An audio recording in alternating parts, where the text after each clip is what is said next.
West-Vlaanderen is al meer dan 100 jaar in de ban van een hele mooie sport, namelijk het voetbal. En dit jaar bestaat VV Groede 100 jaar. 1926 is de ploeg opgericht. Reden voor een feestje. En niet zomaar een feestje, want in Groede kunnen ze feesten. De Groe is hier, de Groe is daar. Ik sta hier naast de voorzitter, Erik van den Hemel. Erik, volgens mij ben jij al meer dan de helft van die 100 jaar betrokken bij de voetbalvereniging. Ja, dat klopt. Ik was 7, 8 toen ik begon te voetballen. Dus dat is 60 jaar geleden. En ja, altijd in het voetballeven gebleven. Op een gegeven moment in het bestuur gekomen. 42 jaar penningmeester geweest. Meer dan 10 jaar voorzitter geweest. Dus het blauw bloed stroomt wel door mijn aderen. En met blauw bloed bedoel je de kleuren van de voetbalploeg? Ja, uiteraard. Uiteraard. Ja.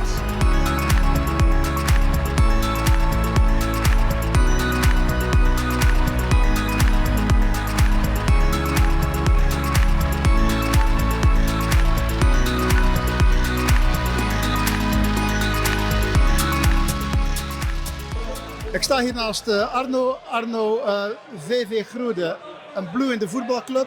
Maar jullie hebben iets speciaals. Bij jullie is niet een eerste helft en een tweede helft, maar er is ook nog een derde helft. Vertel daar iets over. Ja, in principe is dat bij elke voetbalwedstrijd zo. Hè. Dat is na de wedstrijd. En ja, wij voetballen heel graag. We hebben heel veel sportieve ambities, maar gezelligheid staat bij ons ook groot in het vaandel. En ja, dat is bij ons de derde helft en dat vinden we altijd hartstikke leuk. Dat is ook het stukje sociale, anders hadden we wel veel hoger gevoetbald. Maar daar hebben wij de kwaliteiten niet voor, dus die proberen we dan maar in de derde helft te leggen. Je probeert het in de derde helft te leggen, maar de derde helft is niet alleen maar achter de bar, maar er is ook hier nog iets hier achter mij. Ja, we doen altijd een rad van avontuur, dus een loterij. Dat doen ze vaker bij voetbalclubs. En wij hebben daar ja, dit rad voor. En ja, we dachten voor het 100-jarige bestaan willen we ook een rad doen. Maar ja, zo'n klein rad zoals in de kantine, dat gaat niemand zien. Dus we dachten we moeten hem iets groter maken. En toen zijn we op dit ding van 3,5 meter gekomen.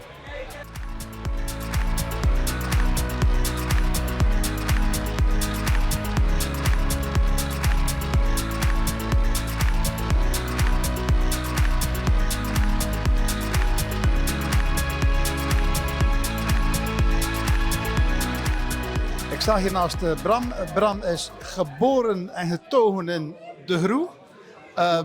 Bram, bijna geboren op het voetbalveld, begreep ik. Ja, vlak achter het voetbalveld in de Woordweg ben ik in 1953 in het trampjaar ter wereld gekomen. Ja. En op een gegeven moment dan ben ik op 20-jarige leeftijd eigenlijk ook in Groede als voetballer vertrokken. Dan heb ik 10 jaar in Sluis gevoetbald en na die stap op een gegeven moment ben ik terug in Groede. Dan was ik 30 op een gegeven moment met een paar andere voetballers die hier eigenlijk ook wel connecties bij hadden. Maar je bent nog altijd actief op de achtergrond. De voetbalvereniging is toch nog altijd jouw clubje, ondanks die 10 jaar. Ja, bleef wel altijd mijn interesse houden. En zo zie je maar, iemand komt bij VV Groede, vertrekt weer, maar uiteindelijk komt u toch weer terug naar de thuisbasis. Gelukkig wel, hè. Gelukkig wel. Bram, bedankt. Ruben, zojuist nog gevoetbald. Zeker. In de regen, ondertussen is het beginnen met regenen. Ja, dat is de enige factor waar je geen invloed op hebt. Hè. Ja. Maar nee, ja, gewoon een lekker potje voetbal, gezellig. Gezellig. Hoe lang is jouw carrière al bij voetbalvereniging Groede? Ik heb hier 10 jaar gevoetbald. Inmiddels ben ik hier al een aantal jaren weg. Maar ja, ik kom hier heel graag nog terug bij deze prachtige club. Ook weer iemand die, ondanks dat hij vertrokken is, toch weer terugkomt naar deze prachtige club, zoals jij het noemt. Ja, dat is gewoon een beetje thuiskomen in het warme nest. En in die 10 jaar leer je zoveel mensen kennen. En dan is het gewoon heel erg fijn om weer terug te komen in deze mooie sfeer.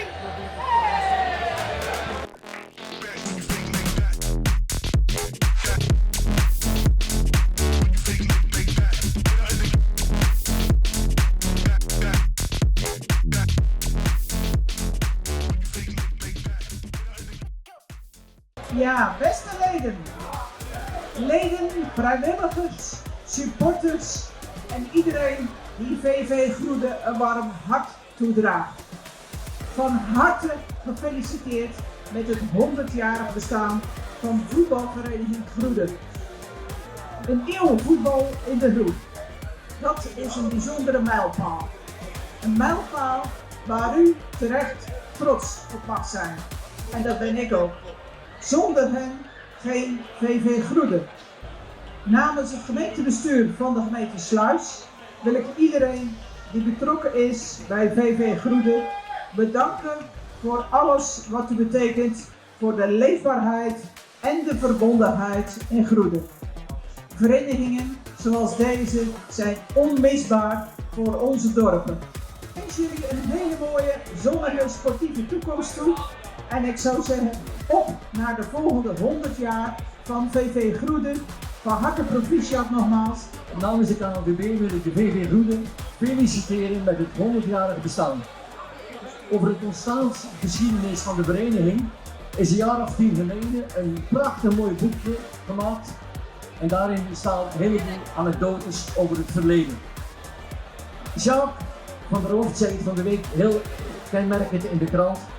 De sociale functie is meer dan alleen voetballen. We kunnen verder ook, als je het verhaal in Omroep Zeeland hebt gelezen, heeft de voorzitter Erik verteld dat hij ontzettend optimistisch is richting de vereniging. En dat is het helemaal terecht. Nou, dames en heren, wauw!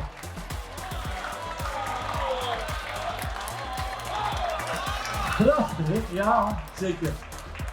Goedemiddag. Allen van harte welkom op deze bijzondere dag dat wij als VV Groede ons 100-jarig bestaan mogen vieren. Aan al diegenen die op enigerlei manier geholpen hebben met de organisatie van deze festiviteiten. Het was top. 100 jaar VV Groede. Je moet erbij geweest zijn. En zoals we altijd blijven zijn, de groe is hier, de groe is daar. Komt er maar eens aan. Dankjewel.